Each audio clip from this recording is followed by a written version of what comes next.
We are now on Instagram. What's up, Uncle Tony? Hey, he heard me. Impressive. Did you say Uncle Tony? Uncle Tony. What's going on, Mitch? What is up, guys? Another Tech Tuesday. Welcome back. We're actually in the race shop today. We have a very special guest from High Lifter. So we'll pass it on over to Justin. We'll go from there. Hey guys, how's it going? You are correct, Mitch. We do have an excellent guest today, but before I get to that introduction, I want to say I feel very, very bad for Steve because Steve's not here today. He's at home passing kidney stones, and I know this might be inappropriate, but he just shared with me one that he just pissed out right 10 seconds ago. Man, if that was gold, he could be taking a nice vacation. It is a nugget, I think. He might be panning for gold in the wrong place. I feel bad for you, Steve. Hurry up and get back. But yes, today's interview day. It's Tech Tuesday, and our technical stuff is going to be all about High Lifter. So part of the High Lifter family that we have in here with us today is Scott Smith. Scott? Hey everybody. Scott from High Lifter. You're in town actually having a whole bunch of fun, doing a little bit of riding, a little bit of family stuff, seeing some relatives, right?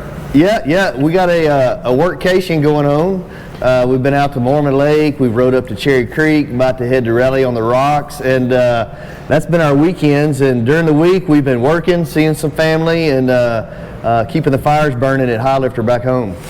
So I'm going to give you a ton of crap about mud because we don't have any around here. Do you feel like you're missing something, a little homesick, not having any mud on any of your rides? Negative. You know, I grew up in the mud, you know, Louisiana, and Rachel and I started coming out here, I don't know, 8 or 10 years ago, and we fell in love with out west. Like, I finally built a car, and I've threatened my entire family. I said, if any of you get this car muddy, you will die. So we love it out here, and I love mud riding still, but you know, if I'm in a RZR, I'm having fun. That's pretty awesome. So let's get right into it. Everybody, the obvious questions, we'll go with those first. Before we get started, B. Snyder wants to say, hi, Scott. B. Snyder. What up, B. Snyder? Triple How you digits doing? said Scott has some sick hair flow as well. Yes, he does. Yeah. There's only one person in the shop that might rival him, and it's Kraus at the moment. But yeah. Well, I'll tell you, you know, I'm famous for my hair. I'll be honest with you. Out west, they call me Fabio Rojo. Thank you, Blake Vanderloo, for that, by the way. Little like, Fabio Rojo. You got some pretty sweet nicknames, Big Papa. Yeah. Big Papa. At home, I'm Big Papa. We got 2 or 3 Scotts in the shop, and it's like, let's just clear this up. I'm Big Papa. Everybody else is Scott. So Big Papa, we kind of know that you had started everything in the late 90s, right? Yep, 96. 96, so you're 25 years in. A long 25, but a fast 25. Yeah, and I heard a few rumors as to when I was actually lucky enough to take a tour of the shop in Shreveport a few weeks back, but at the Mud National event. Yeah. Which was really awesome. It's an amazing place. If you guys gave tours, I think you should. You probably charge for it. But there's a lot going on over there, and there's a lot of people over there, and everybody's just welding like crazy and designing like crazy.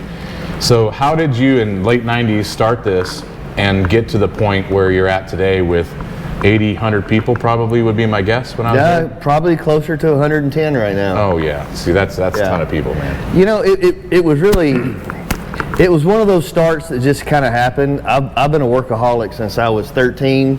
I started a grass cutting company and, you know, this, that, and the other. But for High Lifter, it was actually my dad that had the idea. He's like, he had a Honda 400 with like 4 inches of ground clearance, and Interco came out with a 26-inch Super Swamper tire.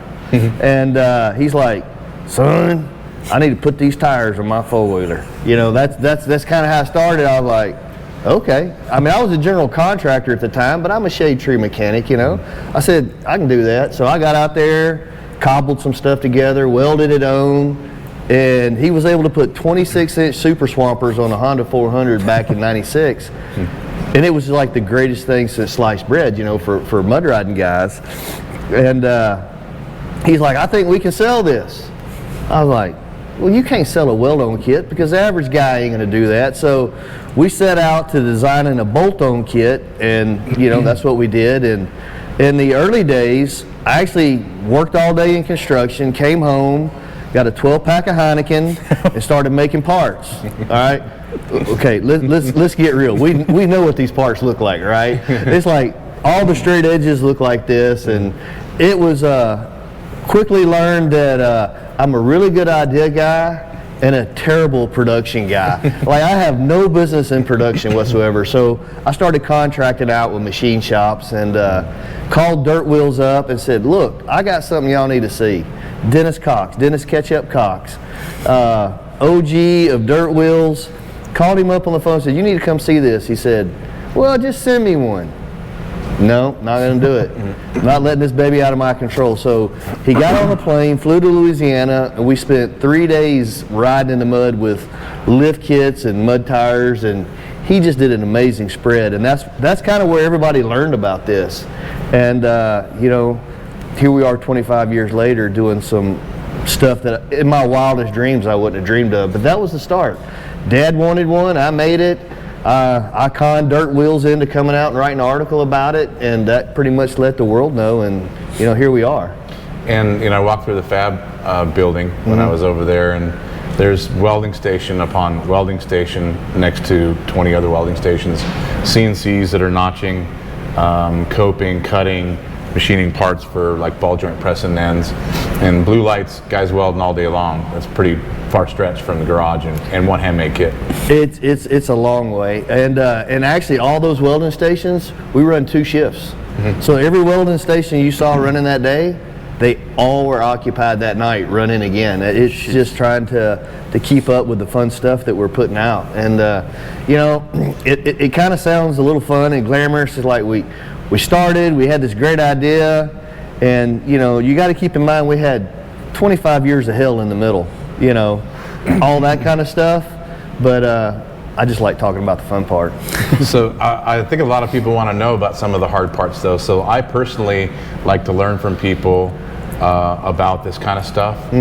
Where do you think was the hardest place in that 25 years between 2 guys in the garage and 110 people in welding stations on 2 shifts? So was it 5 guys, 20 guys? Where was the roughest place to try and get past in the growth? 30 guys. 30 guys. 30 guys. Up to 30, we were all family, and we're still family. I mean, High Lifter is one big family, but at 30, you're really close to everybody. You know everything about everybody, and the amount of money it takes to keep a business operating is a lot, but it's not overwhelming.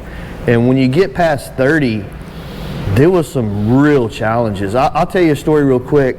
I was 1.5 guys.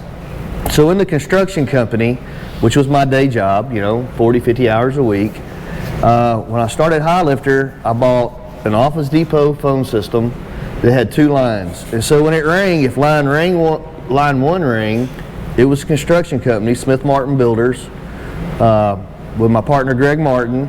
And if line 2 rang, it was High Lifter products. That's how sophisticated we were. We had little sticky notes too, so we wouldn't get it wrong.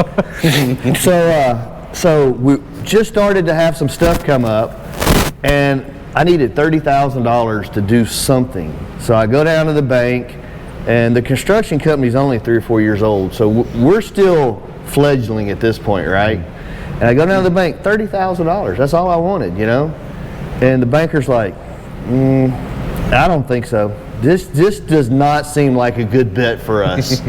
And so that was a struggle, being funded out of your hip pocket, living on credit cards and all that. And then I later ran into that same banker. It was probably 10 years later, and I was like, I kind of had one of those, what was that movie with Julia Roberts? Pretty Woman.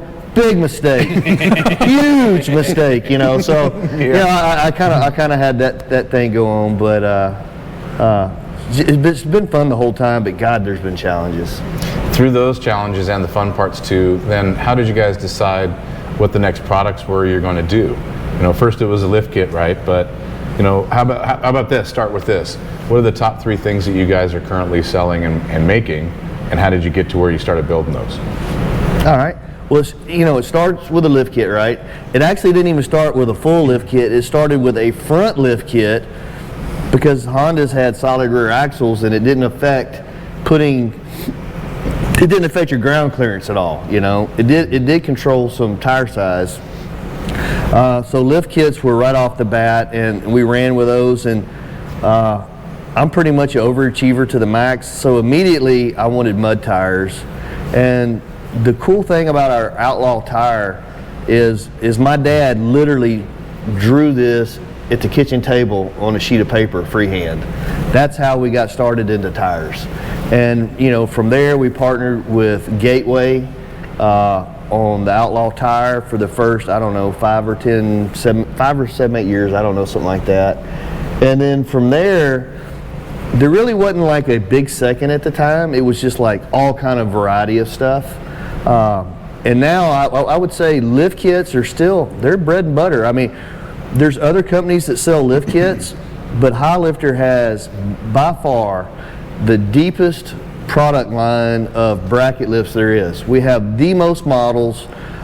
We stay current with them, and it's still bread and butter for us. Now portals, we've got a line of portals that give people another option for other stuff out there, and they're bulletproof. When I tell you they're bulletproof, I mean, these things are so amazing. We took everything that everybody did with portals and threw it in the trash can. Literally threw it in the trash can and said, we're going to start from scratch, and we're going to make this son of a gun the best portal we can make. And that's what we did. And now, you know, it's hard to keep up with sales because these things are just bulletproof. So tires, portals, and lift kits. That's the big deal. And now that things are at where they are now, you're pretty much just grabbing the new model, whatever it is, and trying to make sure everything is developed for that as fast as you can. Yeah, and that's tough because, you know, back in the day when I started, I don't know what it would be like to start an off-road company today because there's a jillion models. You know, you go through Can-Am and Polaris and Honda and Caus, and it's like, holy crap, there's just hundreds and hundreds of models. And now the fitment, back in the day when we started, okay, it was a four-wheeler, and it stayed for 5 years, you know, before it changed. And now you got an X model, an R model, an XYZ model, you know, and it's like all the same unit, and none of it fits on the suspension, and it's tough. I imagine you guys feel the same way with the shock packages. You got a Razor, and you got all these different shock packages that y'all are having to do. Walker, Fox, a bypass, or dynamics. Same thing you run into, but I bet you that ours is probably simpler than dealing with the suspension manufacturing and modification part of it because of the model changes you've got to. Well, the other thing that gets us, we also do radiator relocate kits. Guess what? Same issue. Does it have power steering? Because how does power steering affect the snorkel? Well, that's where our pipe used to go, right where that power steering unit is. And our snorkels, you know, all that stuff. You know, everything is, there's just so many. We have a couple of guys at the shop. One, Charles Singleton, he's kind of our guru of what we call pencil whipping it. So Charles will get on microfiche, and he will literally study every part number of where we're at to see, will this work? Because there's so many models to get in, you can't get all the models in. There's just, it's not humanly possible with our footprint in our building. So Charles will study that stuff, and he'll get it right 99% of the time. It's amazing. He can dig through microfiche and tell you if something's going to fit before we ever get one in. So speaking of pencil whipping it, that's awesome. I like that. Yeah. I need to get Chase on like camera whipping it or something. Something a little better than what he's doing right now. But how many guys do you have over in the R&D facility? Because I toured it, and there's a lot of people that are just drawing on CAD, new products on CAD, fixturing in CAD, and then the area where the guys are actually putting it on is just a whole nother section. But you've got quite a bit. You know, I hadn't done a count in a while, but gosh, I bet there's 16 or 18 guys in R&D. And what's really cool about R&D is they take it from concept to mock-up to engineering, and it doesn't leave R&D until every fixture is designed, drawn, and made and validated before it moves over.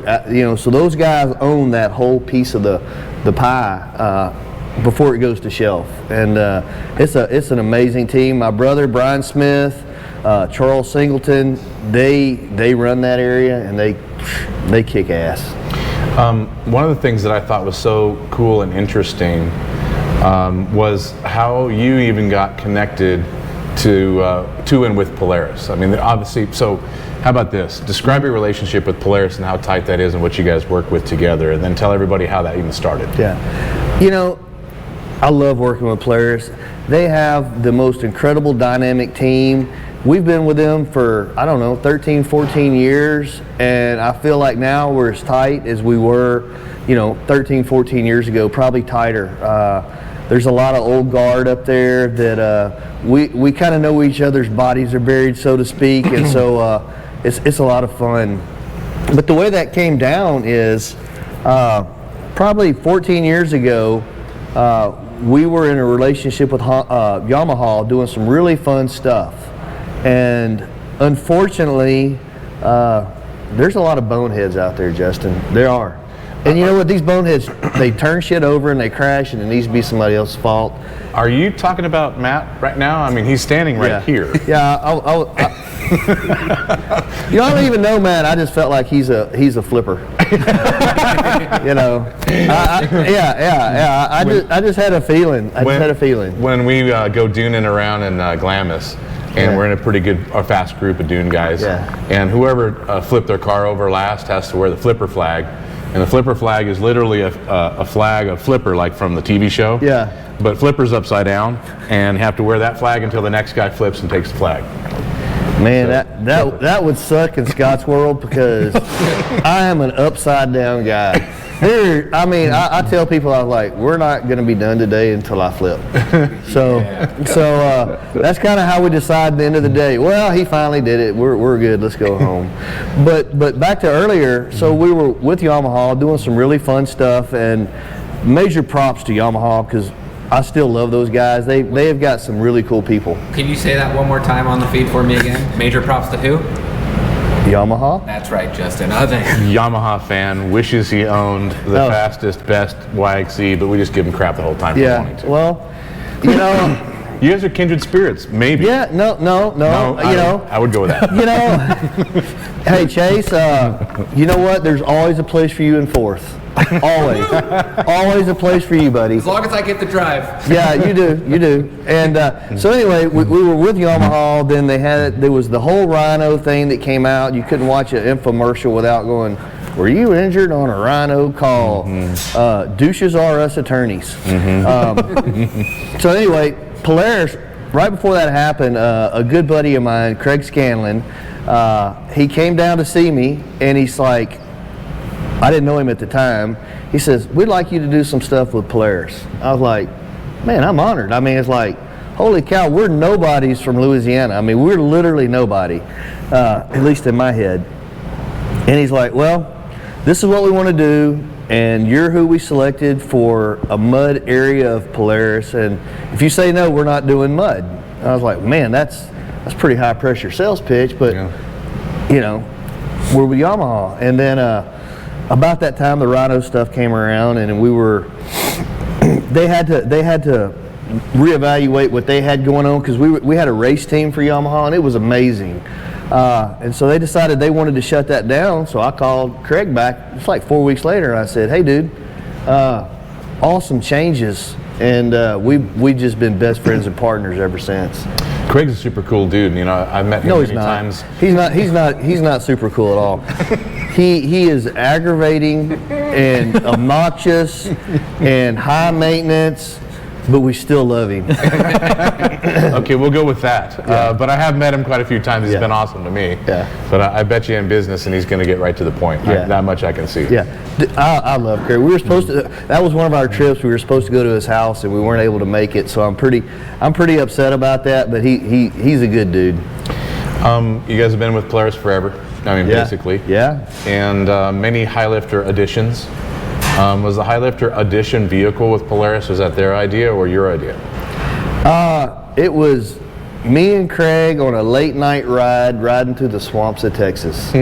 We're out, we're riding, we're having a good time, and Craig's like, man, what y'all do to these things is unbelievable, because he's a West guy, you know, he goes fast and does all that stuff. And you know, that night, literally, we're in a RZR, we're riding, in the cab is up to our chest, and a damn snake swims through the RZR, and he's like, oh my God, and he's like trying to climb out, and the snake goes away, and he's like, this is the greatest night ever. I've never had this much fun. We need to do a High Lifter Edition RZR, and that's how I got started. And it took a number of years after that to actually get it going, but that was the start of it. Was that a success for you guys? I mean, obviously from a marketing standpoint, that'd be pretty badass, but earlier I was telling you I'd be worried about losing sales because people are buying something that have all your parts on it, and now you're not selling anything to them. So could that be a double-edged sword, or did it work out? Worked out great. Worked out amazing. So when it actually came to fruition, we started producing these things, or Polaris started producing these things. We worked really, really close with them, and so the parts on the High Lifter Edition RZR are like the best foundation you could ask for a mud unit, right? But it's not exactly what we do. The good news is you can take a High Lifter Edition Ranger RZR Sportsman and you can just pound on it until you just can't stand it. But there's still room for improvement, you know, because it's still OE. There's all the constraints that they have and whatnot. And so a lot of times, you know, the guy buys a High Lifter Edition, the first thing he does is call us and he changes out their suspension to ours. Even though it's similar, it's still not quite the same, you know. So they're still your customer instantly. Absolutely. Yeah. Or they want to go from the 29 5-inch tires to 33-inch tires, you know, so they call us. And so it's been wonderful. And I just can't say enough good things about our relationship with them. It's been fun. Do you have more High Lifter Editions in the future as well? So, probably. I don't know. They don't tell me. I don't know. I'm the last to know everything. Maybe that's a good thing too. Yeah. Matt, you got a question? That was actually the question there. Yeah. We had someone wanting to know if an XP Turbo High Lifter Edition or even a Pro XP High Lifter Edition was in the works. Oh, everybody wants to know. Those are great questions, and I wish they told me. Yeah. So the best thing that I can tell you is call your dealers and tell them you want it. That's my answer. Call your dealers, tell them you want it, and we would love to release that. So I guess we'll have to wait and see. So I'm going to translate what you just said into, he probably knows exactly what's happening, but he cannot tell your ass, so don't ask. maybe not. I don't know. Well, I already know this, but you're a pretty cool dude, so I don't think you're going to take offense to any of these. How about some quick rapid fire questions? So don't think about it. Hell yeah. It's not possible. Look, I'm a redheaded stepchild. You cannot offend me. Yeah. You've been through the ringer. I've been through the ringer. I've been asked a lot of stuff. I got a feeling you're going to throw some new stuff at me that I hadn't heard. Probably not. How about an easy one? Okay. Redneck or hillbilly? Redneck. Boom. Now that was quick. Yeah. Which one's offensive? Either one? We had a discussion with Hubert about this. I'm not offended by any of that. Yeah, well, we had but I'm way too far south for hillbilly, because I'm not sure if our viewers are aware, but Louisiana is like flat. Like, we have the highest elevation in Louisiana is like 170 something feet above sea level. Maybe it's a little more than that, but it's pretty flat. No hill at all. How about cats or dogs? Dogs. Beer or wine? Beer. I know the answer to that one. We just had one. If it was liquor, which liquor? Tito's. Maybe a little screwdrivers or a martini or something along those lines? No. All the above. Okay. All the above. Shot. I'm guessing super spicy, lots of olives. Super spicy, lots of olives. Yeah, you can't have too many olives. I know the answer to this too, but ride fast or ride slow? Both. Both. So look, mud riding is slow. Yeah. You know, so it's not slow riding down like cool trails. That's hauling ass, but at home in the mud, it's slow. Favorite event? The UTV event. Easy. The High Lifter Shriners ride in Shreveport, Louisiana. Look, I'm going to do a plug for this because you brought it up. Yep. So every year out at our off-road park in Shreveport, Louisiana, we have a ride for the Shriners Hospital. Every single penny that comes in goes to the Shriners Hospital. Not one single penny is taken out for anything. All the expenses are donated, and industry partners participate. We'll be calling Shock Therapy this year to participate. We're there. Yeah, and so here's what we do. We give 18-wheelers full of toys. We give money for the hospital. It's the greatest ever. Look, they help kids with every kind of medical thing you can think of, and it's free. And my passion is giving back to them. Hands down, my favorite event. It's no pressure. Everybody has fun. There's no drama. And it's just a badass day. How many pounds of mud have you seen on a UTV the most ever? I can tell you that I've seen vehicles with 6 and 8 inch lift kits have negative axle angle when they came in. Seriously. That's gotta be 600 or 700 pounds minimum. No, it's got to be over 800, because our seats, the seats alone will absorb enough water. Each seat will weigh upwards of 85 pounds. Wow. Yeah, it's nuts. How about crawfish or crawdads? Crawfish. Which one's which? But are they fish really? You know, crawdads is probably maybe a northern thing. Okay. I don't know, but we eat crawfish. Hillbillies. Yeah, they're probably hillbillies. Okay. Hillbillies probably munching on some crawdads. But you like the West Coast at the moment, so is it mud or dirt? God, right now it's dirt, but I'm a mud guy, and the beauty of my current position in life is I get to do both. I'm the luckiest sumbitch out there right now. I mean, I get to do both. We're going to touch on your vacation plans here in just a little bit. Yes. Skinnerd or Alabama? God. Found Is that a trick question? Yeah. Probably it'd be Skinnerd. All right. It'd be Skinnerd. All right, that's enough of those for now. Mitch, you got one? Yeah, Triple Digit Skets wants to know, will you guys ever get into cages? We've played with cages, but we're so far away physically, geographically from where most of the cages are sold that it's just been hard for us to ship and not have them get beat up and scratched up. So we've done some cages, but it really just didn't work for us. So speaking of cages, do you have any new parts that are coming out that you want to try and release a little hint of? Or do you have new parts that you can't talk about? We don't have anything. We don't got a damn thing. We're just out. We have no new products. We got 16 guys over there, and they're not doing anything. Right. Yeah, no. I think you got Matt. I was like, what? Yeah. No, we've got some really cool stuff. So there's some really fun, exciting portal applications. So it'll be the same portals with a lot more fitments. And we have 2 badass products coming, and there's no way that I would give you a hint because they would literally fry my ass back at the shop. They fit on a UTV? Yes. I got something. I got something out of you. All right. Yes. Actually, I'm asking for a friend, but he wants to know, do you have to wait 30 minutes after eating to go riding in the mud? Negative. Negative. He also asked, again, that's just asking for a friend here. Why don't you just drive around mud?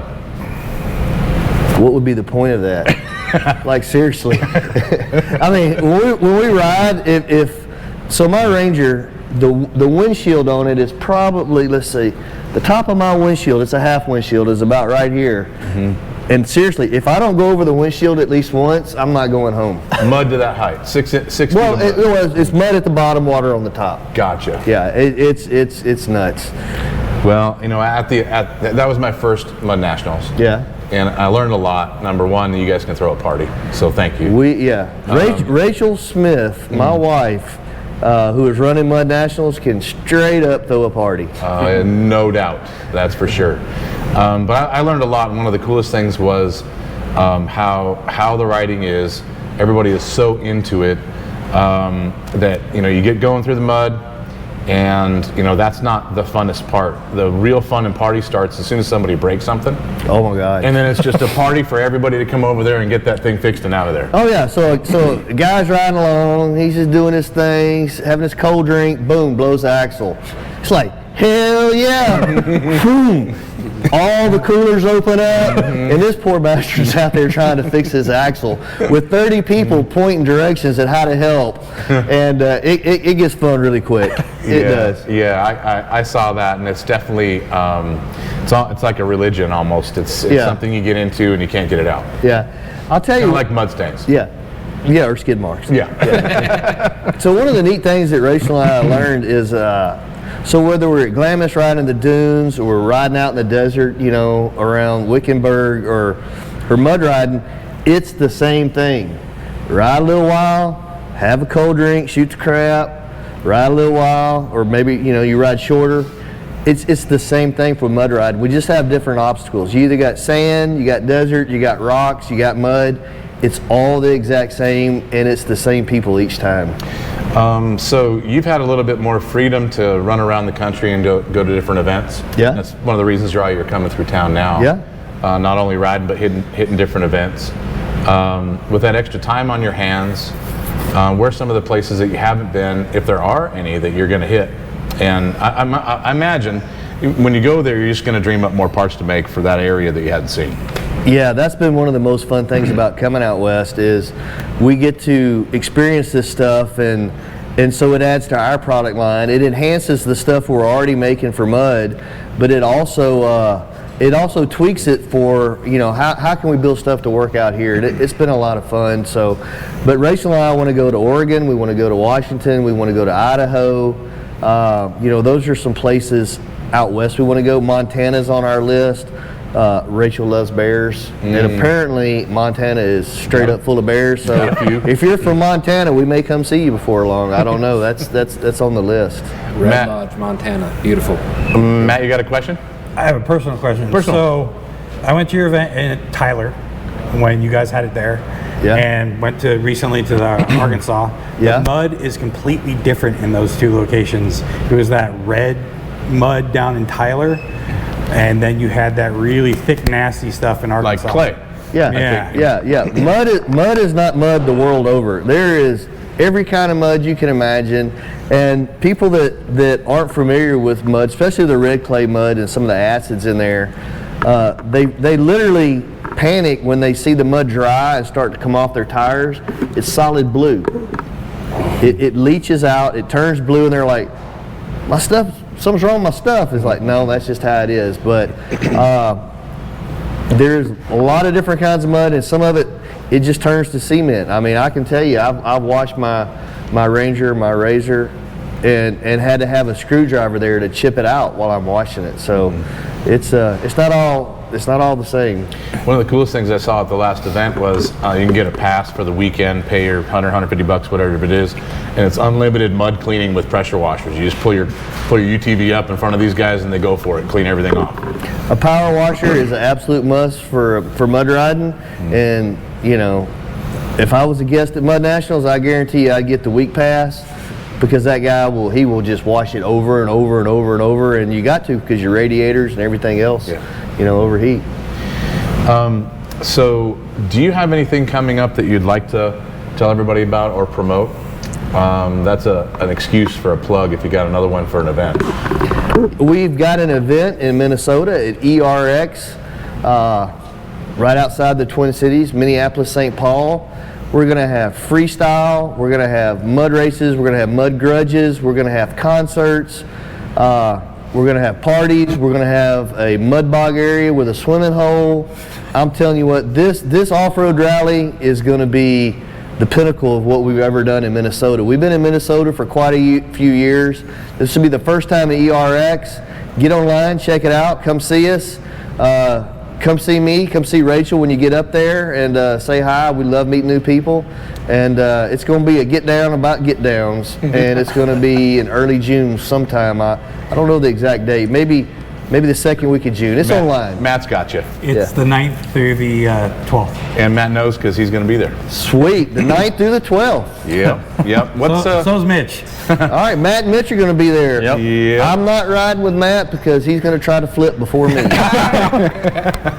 I don't want my day to end too quick. What's a good phone number and email for the shop? Everybody wants to call over there and get some parts. Not your cell number. Well, you don't have to know it. It's okay. Let's do this one. 318-524-2270. Don't hand out your cell. I've done that. No. That's not my cell. 3 times on our sheets. Yeah, no. 318-524-2270.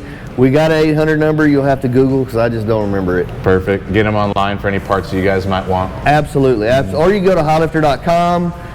You can shop there. If you got questions, give us a call. You can order direct. And we got lots of cool stuff.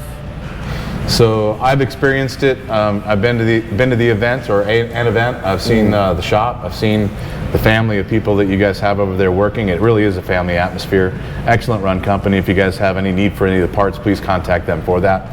And I'm just really excited that you were in town and we could talk about it. Thank you very much for sitting down. Thank you for having me. That's awesome. Wait. Very cool. We're gonna go fly in a helicopter now. Let's do it. Second you're signing off, we're out of this parking lot. Appreciate Yeah. We have Mike Dubs. Mud bugs or tacos before we let you go. Mud bugs. There you go. Come on. That was an easy one. Thanks, Mike. Right. Chase. Hey. I mean, I would say Steve, but we have him here. He's on? We got him, Steve. Steve, sign us out, buddy. How are you feeling first, Steve? My smackle hurts. His smeckle hurts. Sorry about your smack there, Steve, but sign us out, bud. Alright, if you guys are looking to buy anything off the website, please visit www.shocktherapyusa.com or call into the shop at 623-217-4959. All right, Steve, take care of that schmeckle. All right, guys, we'll see you on Thursday.